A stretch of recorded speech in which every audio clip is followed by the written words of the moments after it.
Good morning. ആദ്യത്തെ news fed ന്യൂസാണ്. ബേസിലി അറിയാൻ നല്ല രാത്രി 1 മണിക്ക് ശേഷം വന്ന ന്യൂസാണ്. ഈ ന്യൂസിൽ പ്രത്യേകിച്ച് പറയുന്നത് ഒരു ഫെഡിൻ്റെ ന്യൂസ് പ്രകാരം പറയുന്നത് 2 റേറ്റ് കട്ട് 2 ഉണ്ടാവുമെന്നാണ് പറയുന്നത്. റേറ്റ് കട്ട് അപ്പോൾ ഓൾറെഡി റേറ്റ് കിട്ടില്ല എന്ന് വെച്ചെടുത്ത് 2 റേറ്റ് കട്ട് തരാമെന്നും അതുപോലെ തന്നെ ഗ്രോത്തിൽ ചിലപ്പോൾ കുറച്ച് വരാം. എനിക്ക് ഇത് കേട്ടപ്പോൾ തോന്നിയത് ആകെ കൂടി തോന്നിയത് ഫെഡ് ഗവർണറെ ഹൈജാക്ക് ഇതുപോലെയാണ് എനിക്ക് തോന്നുന്നത് Trump.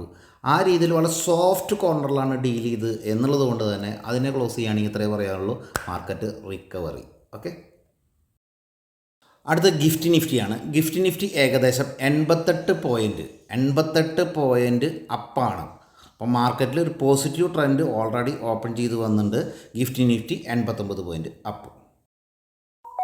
Indian A D Rs ആണ് നോക്കുന്നത്. എ ഡി ആർ നോക്കുമ്പോൾ ഏകദേശം ഇൻഫോസിസ് പ്ലസ്സിലാണ്. ഇൻഫോസിസിൻ്റെ എ ഡി ആർ പ്ലസ്സിലാണ് നിൽക്കുന്നത്.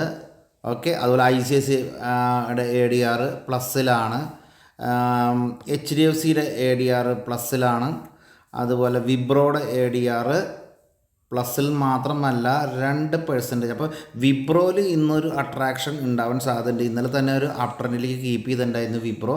ഇന്നും കൂടി കൂടുതൽ അട്രാക്ഷനിലേക്ക് വരാൻ സാധ്യതയുണ്ട്.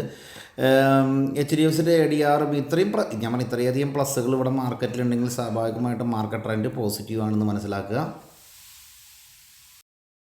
പേ ടി എം എന്നൊരു ബാങ്കിലേക്ക് മാറാനുള്ള സാധ്യത കൂടി വരുന്ന ന്യൂസുകളാണ് വരുന്നത്. പ്രത്യേകിച്ച് സ്മോൾ ഫിനാൻസ് ബാങ്കിലേക്ക് പേ ടി എം വരാനുള്ള സാധ്യത വന്നതുകൊണ്ട് തന്നെ പേ ടി എം മണി എന്നൊരു ഷെയർസിന് നമ്മൾ ഏത് രീതിയിലാണ് ഉൾക്കൊള്ളേണ്ടതെന്ന് നിങ്ങൾ തന്നെ തീരുമാനിക്കുക. കാരണം പേ ടി എമ്മിൻ്റെ ഈ ഫാസ്റ്റ് ട്രാക്കുള്ള മൂവ്മെൻറ്റ് നമുക്ക് വളരെയധികം ശ്രദ്ധിക്കേണ്ട കൗണ്ടറായിട്ട് ഭാവിയിൽ മാറും.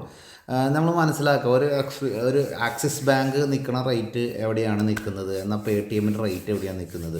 അപ്പോൾ ഈ ലെവലിൽ ഒരു പേ ടി എം ബാങ്കായി മാറിക്കഴിഞ്ഞാൽ നിങ്ങൾ ആലോചിക്കുക, നമ്മുടെ നാട്ടുകളിൽ എല്ലാവരുടെയും പേ ടി എമ്മിൻ്റെ ബാങ്ക് വരും. എങ്ങനെയായിരിക്കും ബാങ്കിൻ്റെ ഒരു മൂവ്മെൻറ്റ് നിങ്ങൾ ചിന്തിക്കുക. ഇന്ന് നിങ്ങൾക്ക് 800 രൂപ താഴെ കിടന്ന ഷെയറിനെ എങ്ങനെയാണ് നമ്മൾ കാണേണ്ടത്? സൗത്ത് ഇന്ത്യൻ ബാങ്കിനെ കാണണോ അതോ നമ്മൾ പേ ടി എമ്മിനെ കാണണോ? വാച്ച് ചെയ്യുക, ശ്രദ്ധിക്കുക. ഏഞ്ചൽ വണ്ണിൻ്റെ ഡിവിഡൻഡ് കാര്യങ്ങൾ ശ്രദ്ധിക്കുക. റെക്കോർഡ് ഡേറ്റ് 20 എന്നുള്ള കാര്യം ഒന്ന് ശ്രദ്ധിക്കുക. ഡിവിഡൻഡ് താല്പര്യമുള്ളവർക്കും ആക്റ്റീവ് ട്രേഡേഴ്സിനും ശ്രദ്ധിക്കാവുന്നതാണ്. അഡാനി എൻ്റർപ്രൈസ് ശ്രദ്ധിക്കുക. കാരണം കോപ്പറിലേക്കും അതുപോലെ മെറ്റൽ കേബിൾസിലേക്കുള്ള അവരുടെ എൻട്രി വരുന്നുണ്ട് എന്നുള്ളത് ശ്രദ്ധിക്കുക. വാച്ച് ചെയ്യാവുന്ന കൗണ്ടർ എന്നുള്ള നിലയ്ക്ക് അഡാനിയുടെ എൻ്റർപ്രൈസ് ശ്രദ്ധിക്കേണ്ടതാണ് ലോങ് ടൈമിൽ. പിന്നെ അതുപോലെ നമ്മൾ ശ്രദ്ധിക്കാം, ഈ കൊല്ലം തുടങ്ങിയിട്ട് നമ്മളെ പുതിയ ഗവൺമെൻറ് വന്നതിന് ശേഷം അഡാനിയുടെ സ്റ്റോക്സിൽ അമേരിക്കയിൽ നിന്നുള്ള ഒരുപാട് കംപ്ലയിൻസ് ഇഷ്യൂസുകളൊക്കെ വളരെ സിമ്പിളായിട്ട് ഡീൽ ചെയ്ത് പോകാൻ പറ്റിയത് കൊണ്ട് തന്നെ അഡാനിയുടെ സ്റ്റോക്സിലേക്ക് കോൺസെൻട്രേഷൻ വരാനുള്ള സാധ്യത കൂടുതലാണ്. ശ്രീറാം ഫിനാൻസ് ന്യൂസുകളിൽ മുമ്പിൽ നിൽക്കുന്നു. NBFCയിൽ ഈ ഒരു മാസമായിട്ടുള്ള മാർക്കറ്റിലെ മൂവ്മെൻറ്റ് വെച്ച് നോക്കുമ്പോൾ ശ്രീറാം ഫിനാൻസിനെ തികച്ചും ശ്രദ്ധിക്കേണ്ട കൗണ്ടറാണ്. ഇൻഡിഗോ ബേസിക്കലി ഇതൊരു മോണോപ്പൊളി എന്നൊരു ലെവലിലേക്കാണ് ഇത് പോയിക്കൊണ്ടിരിക്കുന്നത്. ടാറ്റയുടെ വരവിന് ശേഷവും ഇൻഡിഗോ അതിൻ്റെ പെർഫോമൻസ് നിലനിർത്തുന്നു തന്നെ പറയാം. ഈ 2 മാസത്തെ വൊളാറ്റിൽ നോക്കുമ്പോൾ ഇൻഡിഗോയുടെ വൊളാറ്റിൽ കുറവാണ് എന്നുള്ളത് കൊണ്ടും ഇൻഡിഗോനെ ഒരു തികച്ചും പോസിറ്റീവ് ട്രെൻഡിലേക്ക് എടുക്കുന്നത്. റിസ്കി കൗണ്ടറൊക്കെ ആണെങ്കിലും ഇൻഡിഗോയുടെ പെർഫോമൻസ് ഇന്ത്യയിൽ നന്നായിട്ട് തന്നെയാണ് വരുന്നത്. ഡോളർ ഇൻഡെക്സ് വീണ്ടും നിങ്ങൾ ശ്രദ്ധിച്ചാൽ കാണാം. ഡോളർ ഇൻഡെക്സ് 103 നിൽക്കുന്നത്. 102ൻ്റെ അപ്പുറത്തേക്ക് വന്നെങ്കിൽ 103 നിൽക്കുന്നത്.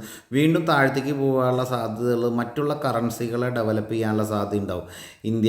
ഇന്ത്യൻ INR VS ഡോളർ എടുക്കുമ്പോൾ നമുക്കൊരു പോസിറ്റീവ് ട്രെൻഡ് കീപ്പ് ചെയ്യാവുന്നതായിരിക്കും ഈ US ഡോളർ ഇൻഡെക്സിൻ്റെ താഴ്ചയ്ക്കുള്ള പോക്ക്. അപ്പോൾ സ്വാഭാവികമായിട്ടും മാർക്കറ്റിൽ ഞാൻ പറഞ്ഞില്ല, ഇതിലെന്തെങ്കിലും റിക്കവറി ആണെങ്കിൽ പെട്ടെന്ന് ബാങ്ക് നിഫ്റ്റീനെ നെഗറ്റീവായിട്ട് ബാധിക്കും. ഇപ്പോൾ ബാങ്ക് നിഫ്റ്റീനെ പോസിറ്റീവായിട്ട് കൊണ്ടുവന്നതിലെ പ്രധാനപ്പെട്ട കാരണം ഈ ഡോളർ ഇൻഡെക്സ് ആണ് മെയിനായിട്ട്. ഇത്രയൊക്കെ ഗുഡ് ന്യൂസുകൾ നമ്മൾ പറയുമ്പോഴും അവസാനം വരുന്നതാണ് ഫോറിൻ ഇൻവെസ്റ്ററുടെ ഇൻവോൾവ്മെൻറ്റ്.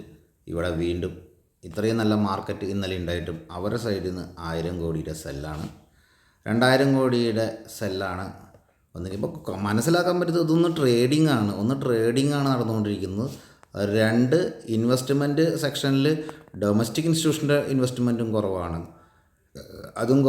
പിന്നെ അതുപോലെ തന്നെ ഫോറിൻ ഇൻവെസ്റ്റേഴ്സിൻ്റെ ഇൻവെസ്റ്റ്മെൻറ്റും മൈനസുമാണ്. അപ്പോൾ നമുക്കിത് മനസ്സിലാക്കേണ്ടത് ഇത് ഒരു ഷോർട്ട് ടൈമിലെ മൂവ്മെൻ്റ് ആവും. ഷോർട്ട് ടൈമിലെ മൂവ്മെൻറ്റ് ഉദ്ദേശിക്കുന്നത് മെയിനായിട്ട് 2-ാം തീയതി വരുന്ന ഇപ്പോഴും പറയുന്നു 2-ാം തീയതി വരുന്ന താരിഫിനനുസരിച്ചായിരിക്കും മാർക്കറ്റിൻ്റെ മൂവ്മെൻറ്റ്.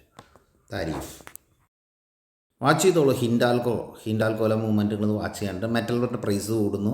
ഹിൻഡാൽക്കോ വാച്ച് ചെയ്യേണ്ട കൗണ്ടറാണ്. കാരണം ഈ കേസിലും എനിക്ക് തോന്നുന്നു വീണ്ടും മ്യൂച്വൽ ഫണ്ടിൻ്റെ അട്രാക്ഷൻ കൂടുതൽ വരികയാണെങ്കിൽ നമുക്കൊരു ലോങ് ടൈം ഇൻവെസ്റ്റ്മെൻറ്റിലേക്ക് HDFC വരാവുന്നതാണ്. അപ്പോൾ HDFC നിങ്ങൾക്ക് ശ്രദ്ധിക്കാവുന്ന കൗണ്ടറാണ്. ഹലോ. അപ്പോൾ അതുപോലെ തന്നെ നമ്മളിപ്പോൾ ഈ കാലത്ത് തന്നെ ഈ 8 മണിയാകുമ്പോൾ നമ്മൾ പലയിടത്തും ചകഞ്ഞെടുക്കുന്ന കുറച്ച് ന്യൂസുകൾ എനിക്ക് കൺവീനിയൻ്റ് ആവുന്ന ഷെയർസുകളുടെ ഐഡിയാസ് ഇതൊക്കെയാണ് ഞാൻ കാലത്ത് വളരെ കുറച്ച് സമയം കൊണ്ട് നമുക്ക് ചെയ്തു തരുന്നത്. ഓൾമോസ്റ്റ് നിങ്ങൾ ഈ പറയുന്ന കൗണ്ടറുകൾ എന്തൊക്കെയാണെങ്കിലും നിങ്ങൾ ഫ്രണ്ട് വാച്ചിലിട്ട് സ്ക്രീൻ ചെയ്ത് കഴിഞ്ഞ് നോക്കിയാലേ അറിയുള്ളൂ. വണ്ടിയുടെ സ്പീഡ് അറിയണമെങ്കിൽ വണ്ടിയുടെ ഉള്ളിൽ കയറിയിരുന്നാലേ അറിയുന്നുള്ളൂ ഉള്ള പോലെ തന്നെ നിങ്ങൾ ഇത് ശ്രദ്ധിച്ചാലേ അറിയുള്ളൂ. ഞാൻ മാത്രമല്ല കേട്ടോ, എല്ലാ ടീമുകളിലെയും ഇങ്ങനത്തെ മെസ്സേജ് തരുന്ന പല ആൾക്കാരുണ്ടാവും. അവരുടെയൊക്കെ മെസ്സേജുകൾ നിങ്ങൾ കൃത്യമായിട്ട് ശ്രദ്ധിച്ചാൽ മാത്രമേ നിങ്ങൾക്ക് ബെനിഫിറ്റ് ഉള്ളൂ. ശ്രദ്ധിച്ചവരും പഠിച്ചവരും മാത്രമല്ലേ വിജയിച്ചിട്ടുള്ളൂ.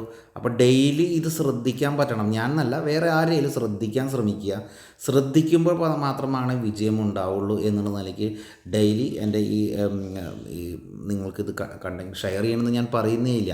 പക്ഷേ നിങ്ങളിത് വാച്ച് ചെയ്യുക. നിങ്ങൾ ഇഷ്ടമുണ്ടെങ്കിൽ നിങ്ങൾ ഡെയിലി കാണുക. അതുപോലെ ആവശ്യമുള്ളവർക്ക് എന്നെ വിളിക്കാവുന്നതാണ്. Thank you. ബൈ. സെയിം ഡേയിൽ ഏർലി മോർണിംഗിൽ ഉണ്ടാക്കുന്ന ഈ വീഡിയോ നിങ്ങൾക്ക് ഇഷ്ടപ്പെട്ടിട്ടുണ്ടെങ്കിൽ തീർച്ചയായും സബ്സ്ക്രൈബ് ചെയ്യുക. അതുപോലെ തന്നെ ഷെയർ ചെയ്യുക. Thank you.